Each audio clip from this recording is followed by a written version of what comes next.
Hello everyone, hope you all are doing well. I am शिल्पी।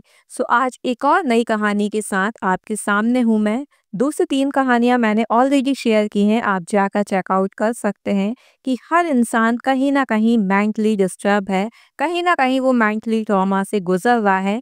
बस चीज़ें ये होती हैं कि शायद हम उन्हें देख नहीं पाते या हम समझ नहीं पाते। इवन आप और मैं भी कहीं ना कोई बात से ज़रूर जूझ रहे होते हैं। बट ये है कि जब तक वो हमारे दिलो दिमाग पर हावी नहीं होती तो हमें ये लगता है कि ऑल थिंग इज़ राइट, मतलब सब हमें नॉर्मल लगता है। लेकिन जैसे ही वो बातें हमारे दिलो दिमाग पर हावी होने लगती हैं तो हम बहुत ज़्यादा फ्रस्ट्रेट होने लगते हैं। तो आइए आज की कहानी शुरू करते हैं। आज की कहानी है एक रवि नाम की, जो कि 28 ईयर्स के हैं और अक्सर उन्हें बहुत ऐसी आवाज़ें सुनाई देती हैं जिससे वो बहुत ज़्यादा परेशान रहते थे। मतलब उन्हें बाहर से तो ऐसा लगता है, बाहर से लोगों को लगता था कि यार अजीब ही इंसान है। मतलब कोई भी बात का रिस्पॉन्ड नहीं करना या नॉर्मल कन्वर्सेशन चल रहा है तो उसमें ध्यान नहीं देना। तो आसपास के लोगों को बहुत अजीब लगता था कि यार ये कैसा नेचर है इसका, क्यों ये कभी भी कोई चीज़ का अच्छे से रिप्लाई नहीं देता, क्यों किसी चीज़ को रिस्पॉन्स नहीं करता। लेकिन ये चीज़ किसी को नहीं पता थी कि जो रवि नाम का इंसान है वो कहीं न कहीं अंदर बहुत ज़्यादा घुट रहा था।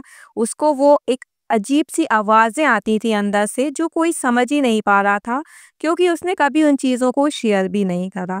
उसे ये डर रहता था कि शायद वो इन चीज़ों को बोलेगा तो लोग ऑब्वियस सी बात है उसको पागल ही बोलेंगे। तो वो बहुत ज़्यादा परेशान रहता था अपनी इसी हैबिट से और बहुत बार ऐसा होता था कि लोग उसको याद दिला भी देते थे कि यार तुझसे कुछ नहीं होना, तू तो सच में पागल है।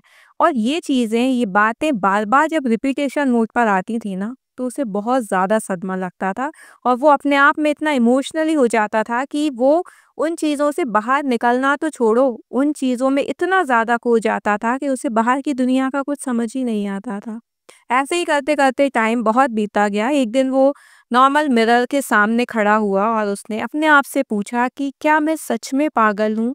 क्या मुझ में ऐसे कोई विचार नहीं आते जो एक नॉर्मल इंसानों में आते हैं? या क्यों मुझे ये आवाज़ें सुनाई देती हैं? तो वो इतना ऑलरेडी डरा हुआ था ना, इतना अपने आप में टूट चुका था कि उसके अंदर से भी यही आवाज़ आई कि हाँ, तुम पागल हो। और सीरियसली उस दिन उसने ये डिसाइड किया कि अब मुझे इस लाइफ को यहीं ख़त्म करनी है, बिकॉज़ अब मुझसे और ज़्यादा नहीं बर्दाश्त हो रहा है।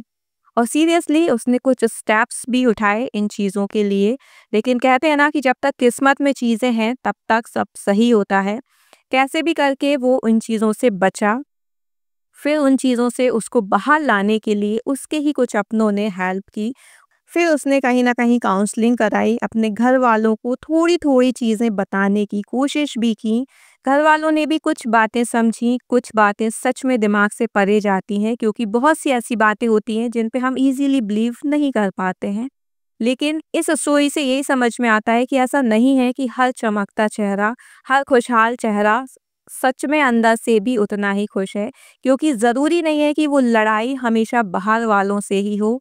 कभी-कभी जो लड़ाई होती है ना, वो अपने आप से होती है और अपने अंदर होती है। तो अगर आपके साथ भी ऐसा कुछ है तो आप अपनी स्टोरी मेरे साथ साझा कर सकते हैं। मैं डेफ़िनेटली आपकी स्टोरी अपने वर्ड्स में यहाँ पर एक्सप्लोर करूँगी। अगर आपको लगता है कि सच में आपकी स्टोरी आना चाहिए तो आप मुझे ईमेल ज़रूर करें।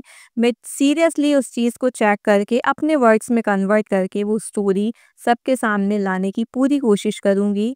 और अगर आपके आसपास भी ऐसा कुछ है, आपको फ़ील होता है कि यार आपके जो आसपास है वो बहुत टाइम से परेशान है, वो अपनी चीज़ों को शेयर नहीं कर पा रहा है, तो प्लीज़ उसको थोड़ा और टाइम दें। हो सकता है वो हिचक रहा हो सकता है उसे ये फ़ील हो रहा हो कि शायद आप नहीं समझेंगे।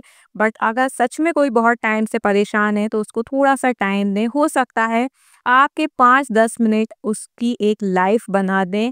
आपका एक सपोर्ट, एक बेसिक सा सपोर्ट उसकी लाइफ़ को जीने की एक वजह दे दे। सो इसी चीज़ के साथ इस वीडियो को करती हूँ मैं यहीं ख़त्म। उम्मीद करती हूँ कि ये वीडियो आपको पसंद आया होगा। पसंद आए तो लाइक, शेयर और कमेंट ज़रूर करें। Thank you.